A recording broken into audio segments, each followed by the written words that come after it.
Le document présenté ici est le compte-rendu des visites des professeurs des écoles lauréats du concours externe.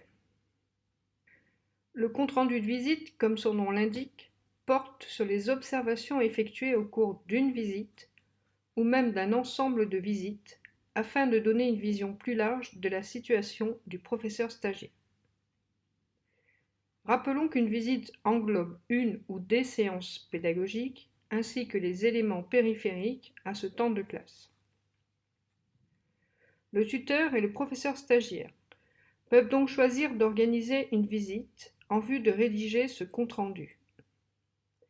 Mais le tuteur peut considérer qu'une seule visite ne suffit pas à qualifier le travail engagé dans la classe et de ce fait prélever différents moments d'observation qui permettront la rédaction d'une synthèse plus constructive.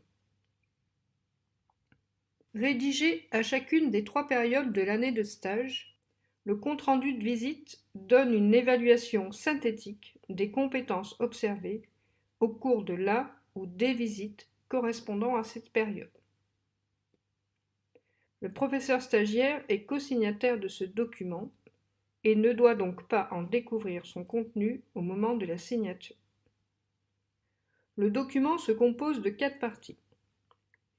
La première partie concerne l'identité de chacun. La deuxième partie présente quelques indications du contexte d'enseignement. La troisième partie est une synthèse des aspects positifs et des points à améliorer constatés sur la période observée. Sa particularité est qu'elle doit être rédigée après avoir réalisé l'évaluation intermédiaire des compétences qui se trouve en dernière partie.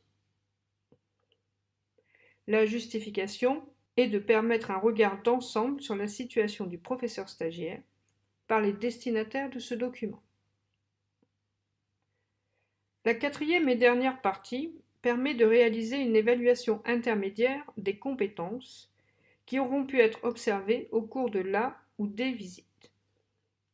Cette évaluation doit distinguer pour chaque bloc de compétences les composantes qui ne sont pas encore présentes et pourtant incontournables du métier d'enseignant et qui devront donc être travaillées prioritairement, les composantes qui sont en cours de développement et les composantes suffisamment développées.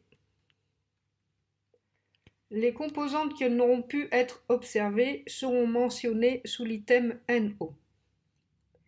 Il est important d'ajouter à ce sujet qu'une composante non observée peut faire l'objet d'un échange avec le chef d'établissement en vue d'une évaluation ultérieure.